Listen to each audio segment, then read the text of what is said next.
Session 2, Global Warming and Climate Change. Rowan Williams once wrote in reference to global warming, "It really isn't an exaggeration to say that the future of the human race is now at stake." If this is so, should we as Christians be prepared to take part in public demonstrations and even civil disobedience? Dave answers first, followed by Cookie and Ruth. First of all, I agree with Rowan Williams that the future of the human race is potentially at stake. And I do think, therefore, that this is one of those rare situations where Christians should be prepared to take action that might sometimes involve breaking the law, where there are situations that governments and institutions are simply moving too slowly.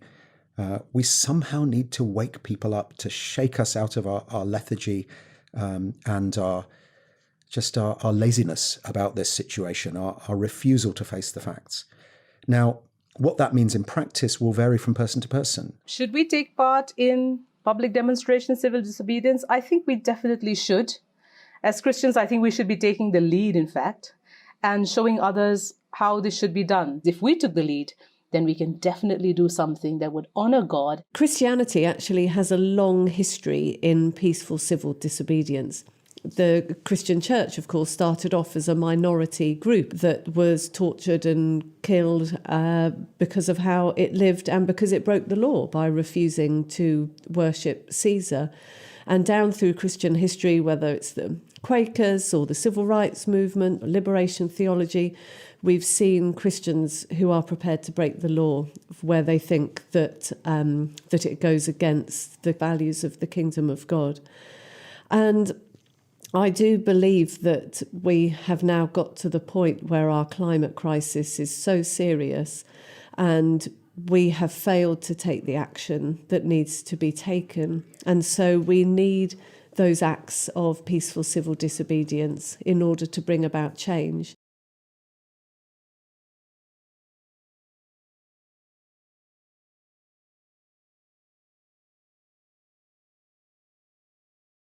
Brian writes, as Christians, we are called to live lives of love and compassion for all creatures.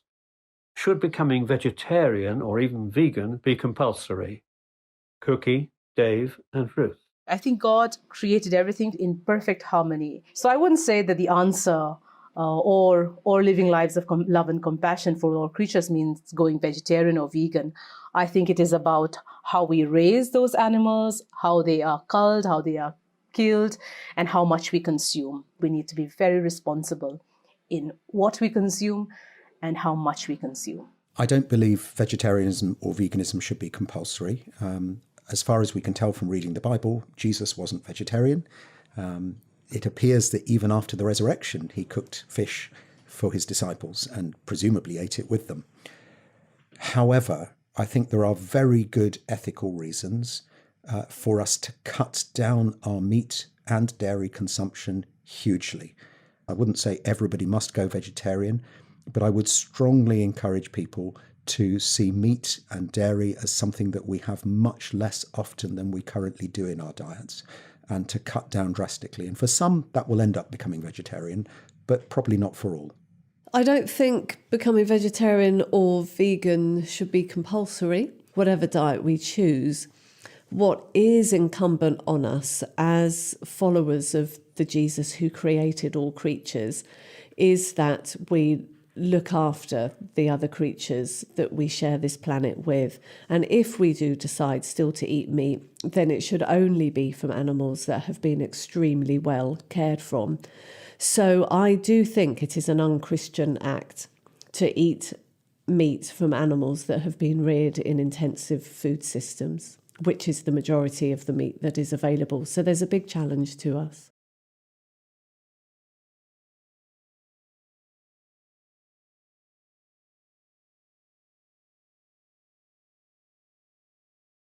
The UK accounts for less than 2% of the world's emissions of carbon.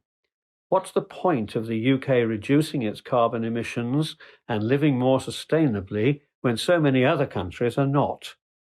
Cookie, Dave, and Ruth. I think it would be embarrassing and completely wrong for the UK to hide behind these statistics. It's a small nation with a smaller population. And so obviously there is going to be a lower percentage. But if you look at per capita emission, India, for that matter, is much, much lower in terms of per capita carbon emission. But am I going to hide behind the statistic and say, well, you better get your act right in the UK? In India, per capita carbon emission is very low. I don't think that is it. I think all of us need to live responsibly, and knowing that whatever I do is going to affect somebody else in some corner of the world. And yes, every country needs to take responsibility because this is one earth. I think we should do as much as we can to reduce our carbon emissions, to reduce our consumption, and to honor God by living sustainably and honor God by how we treat God's earth. It's always easy to find excuses for inaction. But for those of us who are Christians, this isn't actually primarily about success. It's about obedience.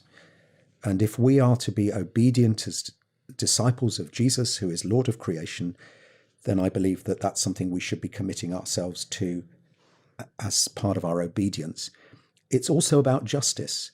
And the fact is, every cut in carbon emissions will help the world's poorest and most vulnerable communities. And then thirdly, there's also the fact that our country can potentially be an example on this. I think the UK was the first country to pass a Climate Change Act, and that has encouraged other countries around the world to follow suit. And there's nothing wrong in being a good example. Surely that's what we should seek to be as a nation. And if we believe other countries are dragging their feet, that isn't an excuse for us to do the same. It's a reason for us to actually do what we should and then hold others to account for their behaviour. Because all of these things add up, for good or for bad. You could say on an individual level, what's the point of me doing this or not doing this when everyone else is doing something different? But if we look at how all of our individual actions are adding up to create a huge amount of damage, so individual actions can add up to create a huge amount of good. And that counts on a national level as well. So we have to act together. We need to be leaders in order to encourage others to do so. And we will still make a difference by the small amount of change that we can make as a nation.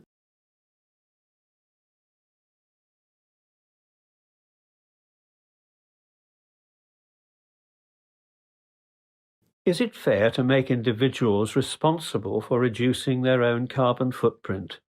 Should the government take a lead and legislate making changes to lifestyle compulsory, for instance, rationing air travel? Cookie, Dave and Ruth. I think, God has given each of us as human beings free will and a choice. So I would never advocate for any reason whatsoever that governments should legislate how we live and the kind of choices that we make, because even God doesn't do that. But I think all of us need to live responsibly. All of us need to take care of the kind of life I lead, the kind of choices I make, the things that I consume, the things that I do and I do not do. The government, on the other hand, should also make policies and legislations and laws and put infrastructure and systems in place which will make it easier for me to make the right choice.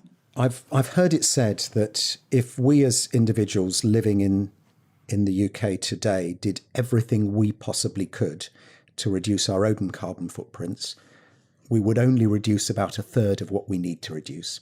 So government action is absolutely vital, but that doesn't mean we do nothing as individuals. And government is more likely to respond if it sees voters, if it sees the population beginning to take action in a particular direction. It can be very difficult as individuals to make right decisions when the structures in society aren't set up to allow that. And so we also need government to be putting into place policies that will encourage and incentivise us to do so. The really obvious one is the 5p tax on plastic bags. It's such a simple thing, and yet it's brought about, I can't remember the exact statistic, I don't know, a 95% reduction in plastic bags or something like that. So A fairly simple piece of legislation actually can bring about a huge amount of change, but it can't be done in a draconian way. It needs to be done together, and so we need all of us to look at the scale of the problem and work together on how are we going to bring about change.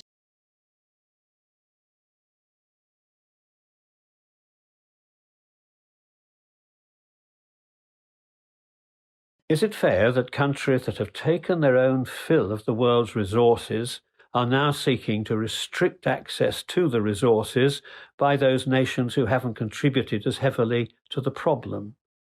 Ruth, followed by Dave. We've got very used to particular ways of living that earlier generations wouldn't have dreamt of being able to do or enjoy. To fly abroad on holiday every year, many people think, well, that's our right. I've worked hard, I'm entitled to do that. But we live in a new world where we can't do those things anymore. So we need to think about how we live, and then we need to think about how we can help others to increase where they are currently living in poverty. We need to be helping poorer countries to be increasing and moving out of the levels of poverty that they're experiencing. But we need to be doing that by helping them leapfrog over the kind of fossil fuel technologies that have helped us onto more renewable and sustainable systems. So one of the things that we're working on a lot as Tier Fund is how to help people lift themselves out of poverty, but is in a way that is sustainable and doesn't damage the earth. Earlier this week, I was speaking to a group of clergy, many of whom were from countries in sub-Saharan Africa. And what I was hearing from them again and again is that they are feeling the severe effects of climate change on their food growing, on their economy, on human health right now. And yet they're not the ones who've caused the problem. And I think we are going to hear a lot more of this. I'm hearing more angry voices from the global south saying, you in the West have caused this problem overwhelmingly, and yet you're now lecturing us and telling us we can't have all the nice things that you have, and that we have to cut our carbon footprint while you carry on with your consumptive lifestyles. So I think we've got a real problem here. We have to change first if we're going to expect countries that are still suffering from poverty, but are also suffering from the impacts of a climate change that we have largely caused. We've got to take action ourselves.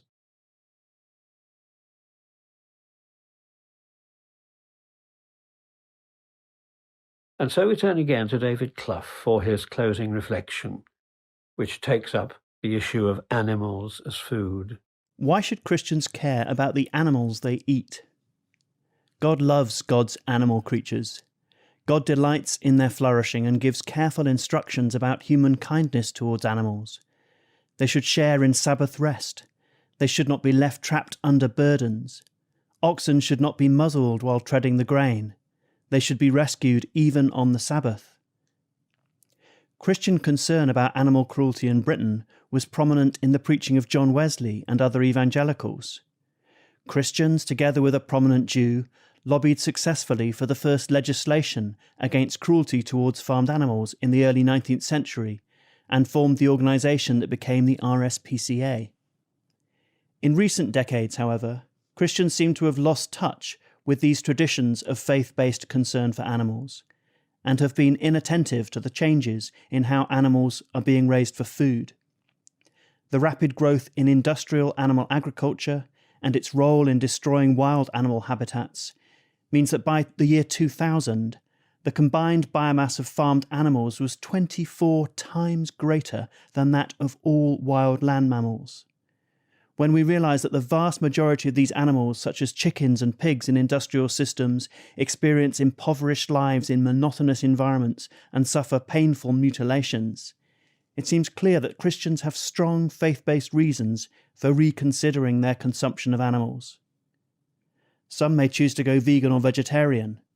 Everyone should reduce their consumption of animal products and seek to ensure that any animal products they continue to consume come from animals who have been given a good life.